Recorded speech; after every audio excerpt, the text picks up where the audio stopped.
Nine straight complimentary winners, a perfect 5-0 in the big dance, in fact, so far. And overall, the comp plays, no matter the sport, 29-8 with my last 37 after yesterday's 3-0 sweep. And how easy were yesterday's winners? St. John's with the huge second half taking care of business against overmatched Omaha, Gonzaga taking business against Georgia, and then BYU stopping VCU just as I forecasted. And yet, last night, my raise the bar 20 dime release, I'm sitting there and I've got Michigan. And the Wolverines are up by 10 nothing early, right out of the gate. They're up by 15 early in the second half, laying 2 to 2.5 points. They miraculously win the game by 3. As UC San Diego misses a three-pointer at the end that could have tied it and forced overtime, and Michigan only got the cover because of two very late free throws.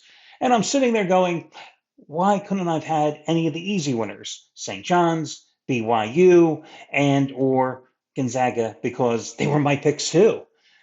Yeah, I don't mind winning these comp plays, but I got to tell you guys, I'd like to have a little more margin of error on my best bets. Hi, everyone. Al DeMarco here, General Manager, DeMarcoSports.com, and this is going to be your Friday video report. And hey, we're going to put those 9 straight comp winners and that 5-0 big dance record and that 29-8 overall run with the comp plays on the line once more again today. Listen, this is going to be my last March Madness. I'd already decided that a long time ago. I'm not going to do this anymore. And let's go out with a flourish. When I think about it, that 5 years ago today, I was diagnosed with the form of leukemia that I have. I didn't really think I'd be here today, to be quite honest with you. The irony is, or I shouldn't say the irony, I'm grateful in the fact that this medicine that I'm on, which came out of a clinical trial, has actually been an amazing success. And my oncologist last month now thinks that I will actually outlive the original expectations. It's like, and naturally, my first thought was, I said to my wife, it's like, damn, those 25 pounds I put on now, I got to get back in shape again. It's like, Christ, if I'm going to live longer, I got to suddenly get back in shape. But I assure you, I'm not doing this again. This is it. Last March Madness. So let's go dancing and have some fun. In terms of your complimentary plays today, this card is not as rich, not as good as yesterday's. I will say, by the way, if you happen to be following my bracket, I hit 3 out of 4 of the first 4 games, and I went 14-2 yesterday. The only losers being Drake and Utah State. So I've kind of had my finger on the pulse of everything in terms of this tournament so far. So let's look for this to continue today. And as you see popping up at the bottom of the screen, let me just remind you, if you've never made a purchase over at DeMarcoSports.com and you would like to get a 2-day free trial, you can do so. You pick the days if you want it to be today and Saturday, today or Sunday. The choice is yours using the free 2-day all access pass. Again, it's free. You get all the plays of all the handicappers today. That discounted all access pass costs $109. It'll probably cost $109 on Saturday and Sunday as well. But this is the best way for you to really get a taste of what each one of the guys do, including myself, at the site. So check it out if you'd like. And if you have any questions, you can always contact customer service. Okay, let's run these in reverse chronological order. So that means we're going to start on the nighttime card. And I'll tell you what, I like Connecticut tonight. I know everybody thinks that the Connecticut 8-9 game between Oklahoma is going to be a tough matchup for the Huskies. I don't think so. I think Connecticut, because of the way they played during the regular season, didn't get a lot of respect in terms of the seeding here, but this is an experienced team, not as talented as the past 2 years, but you don't discount experience at this stage of the season. And since Dan Hurley took over, this is a team that is 12-2, both straight up and against the spread in the dance. I think tonight against Oklahoma, they have a big size advantage, which is going to pay off for them. They are the better rebounding team. They are going to also do much better on the offensive board, which is going to give them a few more scoring opportunities than the Sooners. And frankly, guys, I just was not that impressed with Oklahoma at all this year with that three guard lineup. Yeah, they had some nice high scoring games. But, before beating Missouri at home and winning at Texas and knocking off Georgia in their SEC opener, and then they lost to Kentucky by one in the SEC second round. Those are their final four games. But before then, they had lost seven out of eight. So, again, I'm just not that impressed with Oklahoma. And this line has come down from a couple days ago from Connecticut 6.5 down to 5.5. So I like the Huskies in this spot. Your next game is going to be, let's see, keeping out on the nighttime card. I like Oregon. Oregon. This is a game when it came down to picking on the brackets. I circled Oregon immediately, and I think one of the big reasons here is yes, it's a neutral court game. But let me ask you, Liberty, which I don't know if you're familiar with Liberty University, it's in Lynchburg, Virginia, going to Pacific Northwest, and you're playing a game that's going to start in Seattle at what, 10:10 Eastern time? That's a lot to ask. 10:10, I'm sorry, 10:10 Pacific time.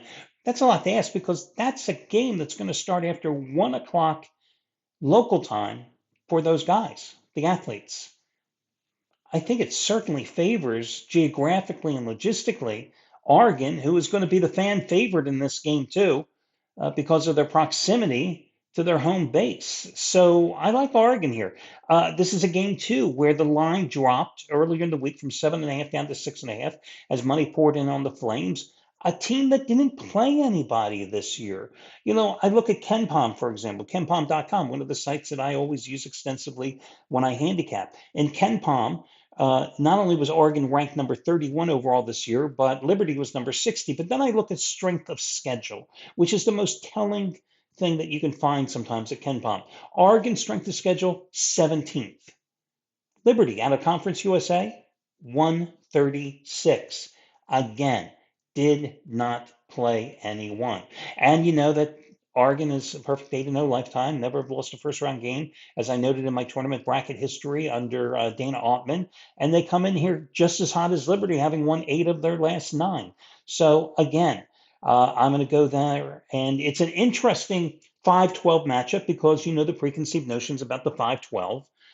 Yes, you saw what McNeese win yesterday against Clemson, but as the 12 seed, but what was Clemson doing as a 5 seed? I don't quite understand that to begin with. It's kind of ironic that last year Oregon was in the opposite shoes. They were the 12 seed and they knocked off South Carolina. But this year I have no qualms with laying the points with Oregon. Okay, then on the early card, I am going to go with Colorado State minus the 1.5 versus Memphis. Another 5-12 matchup where the 12 seed is actually favored.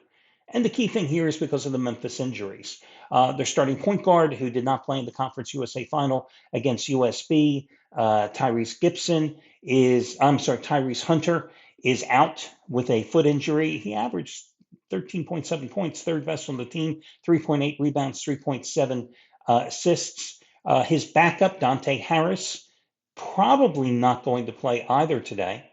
So that's going to put Penny Hardaway's team at a disadvantage anyway. Yes, I know they've won 8 straight games, but this Colorado State team that I rode repeatedly down the stretch and throughout the Mountain West tournament has won 10 in a row.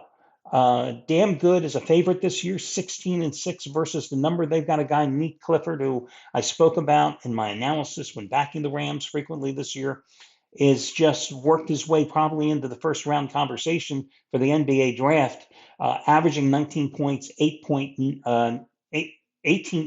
Let me get the numbers right here.